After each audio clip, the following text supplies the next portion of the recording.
Salam hörmətli müəllimlər, hər vaxtınız xeyir olsun. Mən müəllimlərin işə qəbulu və sertifikasiyası üzrə təlimçi tarix müəllimi Rəhman Polad.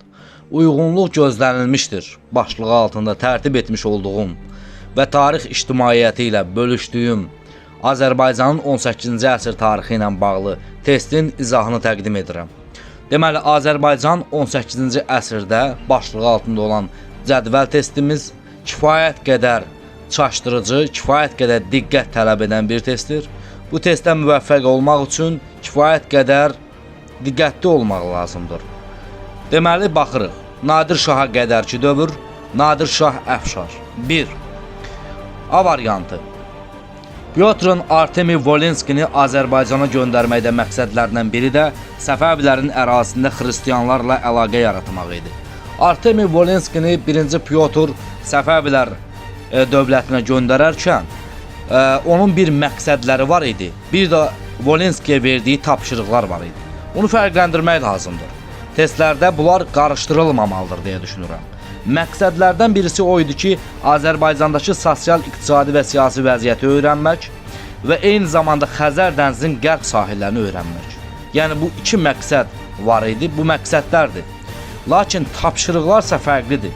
Tapşırıqlarda qeyd olunurdu ki, Səfəvilərin ərazisində xristianlarla əlaqə yaratsın, Rus ticarətinin inkişaf etdirilməsi perspektivini öyrənsin, Səfəvi qoşunlarının müdafiə qurğularının vəziyyətini öyrənsin, karvan yollarının, otlaqların olub-olmamasını öyrənsin. Bunlarsa tapşırıqdır.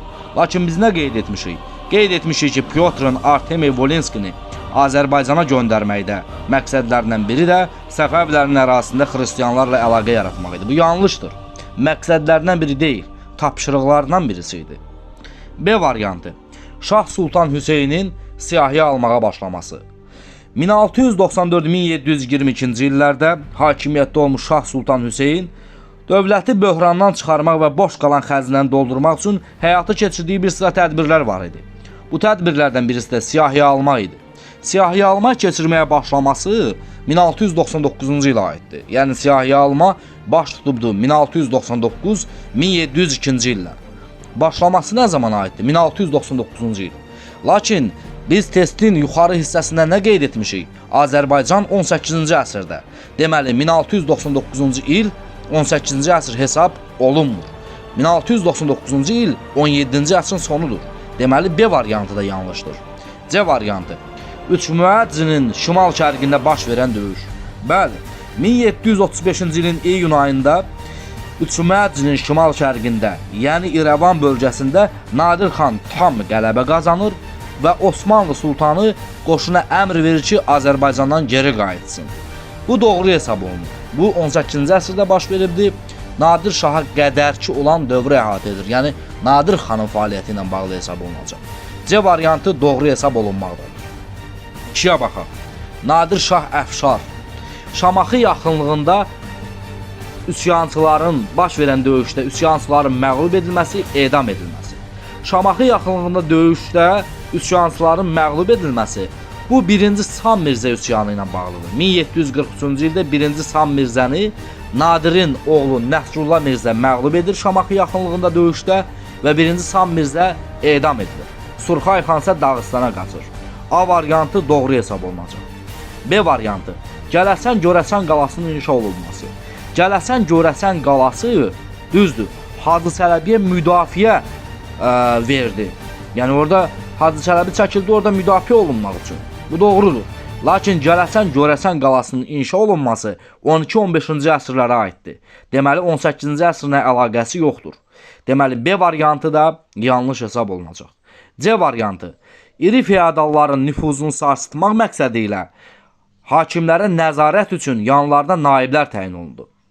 Hakimlərə nəzarət üçün yanlarına naiblərin təyin olunması Nadir Şahın başqa bir islahatı ilə bağlı idi. Çünki Nadir Şah bir sıra sahələrdə islahatlar keçirdi. Onlardan biri də mərkəzləşmiş dövlət yaratmaq üçün keçirdiyi islahatlar idi. Digər islahatından birisi isə İri feodalların nüfuzunu sarsıtmaq üçün keçirdiyi islahatlardandır. Məhz burada qeyd olunan hakimlərə nəzarət üçün yanlarına naiblərin təyin olunması mərkəzləşmiş dövlət yaratmaq üçün keçirdiyi islahatlara daxildir. Hansı ki Başqa bir sıra addımlar daha atmışdı mərkəzləşmiş dövlət yaratmaq üçün keçirdiyi islahatlarında. Sədr-i-Əzəm baş vəziri vəzifələrini ləğv etmişdi. Məşhəd şəhərini yaratdığı dövlətin paytaxtına çevirmişdi. Ölkəni 3 bəylərbəyliyə bölmüşdü. Sadiq adamlarını yüksək vəzifəyə təyin etmişdi və s. İri feodalların nüfuzunu sarsıtmaq üçün keçirdiyi islahatda isə nə qeyd olunur? Deyir ki, vəqf əmlakının dövlət tərəfindən alınması, onların gəlirlərinin hökumətin xeyrinə alınması haqqında fərman verdi bütün vəqf torpaqlarından. Vəqf torpaqlarını maldarlara, bəzi iri feodallara məxsus torpaqları dövlətin xeyrinə müsadirə etdi. Vergini pulla almağa başladı. Bunlar qeyd olunmaqdadır. İri feodalların nüfuzunu sarsıtmaq məqsəd daşıyan addımları. Beləliklə, C variantda yanlış hesab olunur, çünki hakimlərə nəzarət üçün yanlarına naiblərin təyin olunması, bu, mərkəzləşmiş dövlət yaratmaq üçün keçirdiyi islahatlara daxildir. İri feodalların nüfuzunu sarsıtmaq məqsədi daşımırdı. C variantda yanlış hesab olunacaq. Deməli, Azərbaycan 18-ci əsrdə uyğunluq gözlənilmişdir testində.